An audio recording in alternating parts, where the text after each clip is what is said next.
Unfortunately, some of you missed it, but for those of you that were here, I hope I can still carry along with the journey.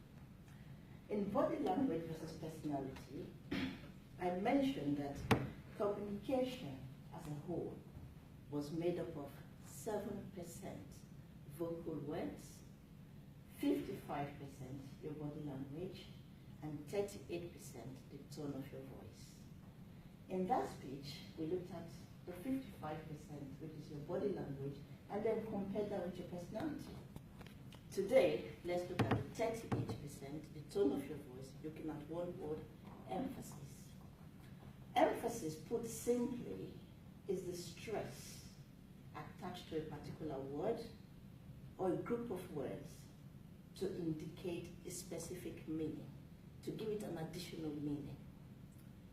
Now, more often than not, you may hear people say things like, it's not what he said, but the way he said it. That is an indication of a combination of things, the words and the manner in which it's spoken. So the stress that you use to deliver your message is always a call for action. So let us look at a variety of forms or voices that people use to deliver certain messages. First, you have that sympathetic voice. You've just seen a friend, there's been a tragedy.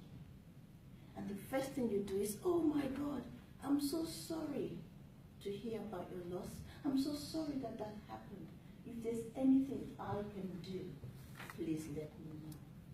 When you deliver a message in that format, you convey sympathy, you convey love, you deliver it with a feeling of empathy, and you get them to understand that you're there for them. Then we've got an angry voice. Somebody's done something, you don't like it. They've stepped on your toe on a very bad day, and you go, how dare you do that to me? Don't you ever do that again. Don't you ever say that to me.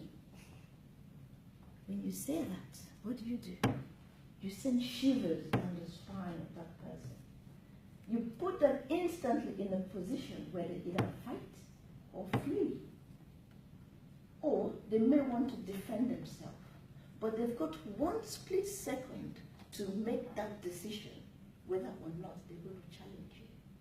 Now, it's not so much the person you are addressing that counts, but even the people around stand afar. They step back.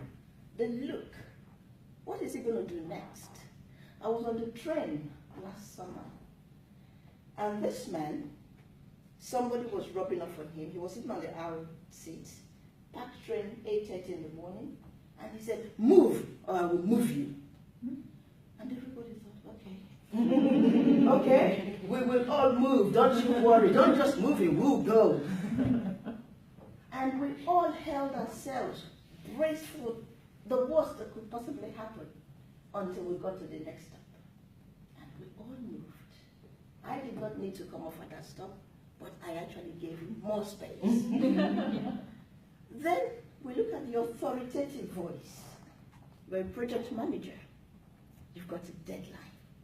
Nobody in your team has done anything. You want to go on holiday. Your chief exec wants results. So you call an emergency meeting. Come on.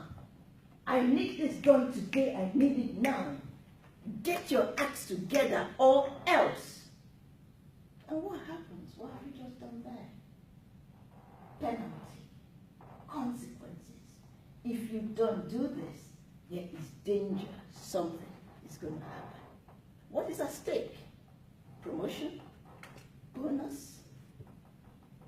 Reference letters? For the next job? It's a call for action. 9 out of 10, you will get some kind of result doing that. Now let's look at the happy tone.